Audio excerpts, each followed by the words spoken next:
Лена Авдеева, в одном видео вы упоминали про урок 48, сирень, не могу найти. Подскажите, где найти? Хочу попробовать, уж больно она хороша. Так на сайт надо зайти и тыкнуть в плашечку онлайн-школа и промотать ленту до 48-го урока, и вы его увидите. Александр Мороз, можно ли как разбавитель использовать керосин? Да, конечно, можно. Даже очень хорошо. Ну, по крайней мере, это какой-то такой запах, с которым можно справиться. Пенен номер 4, номер 3, номер 2 – это очищенный керосин разной степени очистки, фактически. Пугачева Арт, у меня есть к вам предложение. Создать курс на тему светлой живописи. Это направление особенно интересно своей сложностью. Ну да, это правда. Тонкие тональные отношения, преднамеренные искажения в сторону света, работа с нюансами и едва уловимыми переходами. Очень хотелось бы увидеть, как вы работаете в этой манере, услышать ваши объяснения и подход. Таких художников, владеющих светлой живописью, крайне мало. Я знаю только вас, и Вету, и Бато. Это действительно редкая и тонкая техника, требующая глубокого понимания света и формы. Ну, над чем мы, собственно, и трудимся на живых классах и в онлайн-школе, различных уроках.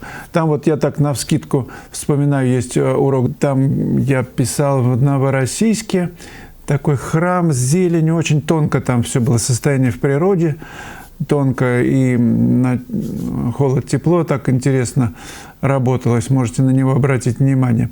Если у вас появится возможность и желание сделать такой курс, я с удовольствием его приобрету. Спасибо за ваш труд. Спасибо большое, Пугачева Арт.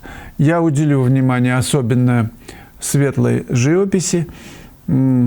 Кстати, акварель для этого очень хороша, потому что ты идешь от светлого к темному и можешь не в полную силу, вот не в расширенный диапазон 180 градусов набирать от светлого до самого темного, а так постепенно в какие-то зоны вот набирать и остановиться где-то. И будет вот эта светоносность такая. Но это действительно сложно. Тут нужно особенно учитывать тепло-холод.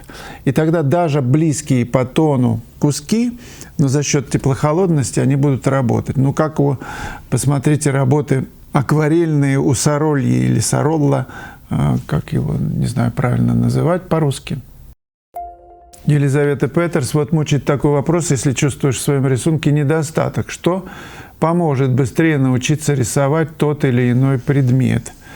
Длительный многочасовой карандашный рисунок, конечно, не один, или множество быстрых зарисовок тушью, фломастером, чем-то, что не стирается. Что более эффективно улучшает навык рисования? Считается, что быстрый набросок любым материалом – это квинтэссенция того, что художник может. Это как бы сумма наработанных унитаза-часов, длительных рисунков, спрессованные там за 1 минуту, за 5, за 10 минут. Поэтому длительный рисунок – это скрупулезное изучение формы. Так что я за длительный рисунок. Что скажете, друзья? Причем начинать нужно с самых простых форм. Вот какой-то вот раз, и к ней в пропорции что-то другое. И толщина есть, и это есть, и поворот, и какой-нибудь ракурс. Или положите бутылку. Все, вот попробуйте нарисовать. Я одной студентке, которая окончила 2 высших учебных заведения, художественных, вот она тоже мне жаловалась про рисунок, ну, там проблемы были с рисунком. И я говорю, вот, раз, на, рисуй. И она начала пробовать, комкала бумаги, у нее ничего не получалось.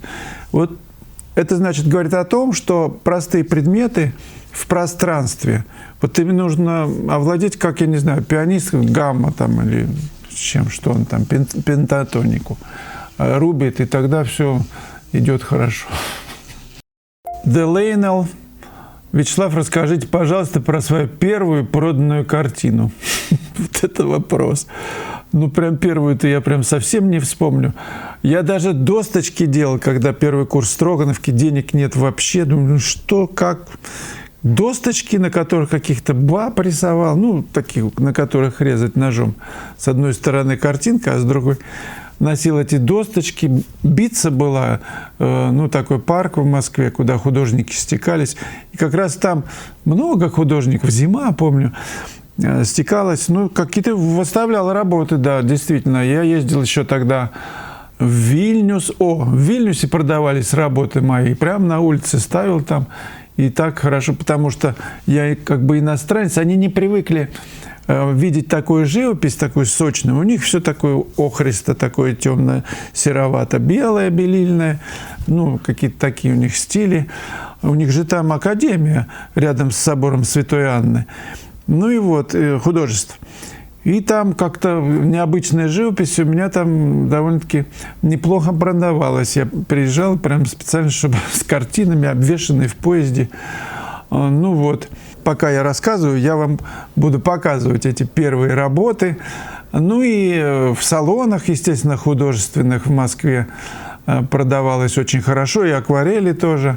Ну, просто я много работал, поэтому первую я не вспомню. И на этой набице, я помню, вот врезалась в память. Кстати, там фильм тогда снимался «Забытая мелодия для флейты». И вот все там артисты, у них автобус был между нами. Там есть сцена в этом фильме, где они как раз вот на нашей выставке там ходили и там целыми днями снимали это все. Ну, там суббота-воскресенье, по крайней мере, они были. Им специально была нужна вот эта тусовка художническая. Они там что-то ходили. Я помню, Ширвинд в этой сцене, Волкова. Ну вот они ходили, что-то там разговаривали. Рязанова мы не видели, но вот Волкова рядом с нами, она все рассматривала. И мои работы тоже. И был там один художник, «Арбуз» был написан. Ну так красиво. Но я прям до сих пор, ну денег не было, я прям купил бы его. Потому что вот живопись классная. Просто потрясающее видение тона у мужчины. Я не запомнил ни фамилии, где он, что. Я не встречаю. Больше просматриваю, думаю, может быть, когда-нибудь наткнусь на его живопись. Но нету что-то. Я бы узнал просто по стилю, как это написано. Ну, вот так, биться, да, и как-то там потихоньку продавалось. Ну, и Строгановка, конечно. Я работал на Арбате, рисовал портреты. Потом мы с другом поехали в Сочи. И заработали очень хорошо за лето. Где-то там в общаге жили. И каждый день выходили на работу, на службу. Особенно, я помню, парк Ривьера. И я рисовал шаржи. Толпа, ну просто раз, там, я не знаю, 3 минуты. И они друг за другом меняли. Ну, в общем, у меня был хороший парнос, как музыканты говорят. Ну, уже ночь на дворе, под фонарем. Ну да, ну это время такое, да, было весело. Я на Бусти сегодня повесил 2 поста. Один джазовая певица, портрет. Я писал, там она джаз поет. Это было в Италии недавно на классе. Ну, не на классе, а после класса. Мы были с Олей Селиванчик в джазовом клубе. И она договорилась, что мы будем рисовать. Они были, в общем, очень довольны. И, ну, и там какие-то зарисовки такие акварельные, плюс моя любимая такая ручка с чернилами. Так что вы можете туда зайти и посмотреть этот ролик и еще другие. В метро я рисовал там одну даму, обнаженка. Вот я сейчас просматриваю посты. Последний мастер-класс в Риге. Мысли о мастерстве в живописи. Вот целое тут дело. Ну, подсолнух пишу. Это последние посты за 2 дня, да. Есть некое все равно ощущение свободы. Есть ощущение, что бы ты ни сделал, все равно будет работать. Но это такое ложное все-таки. Ложная штука, иллюзия. Я активно развиваю этот канал.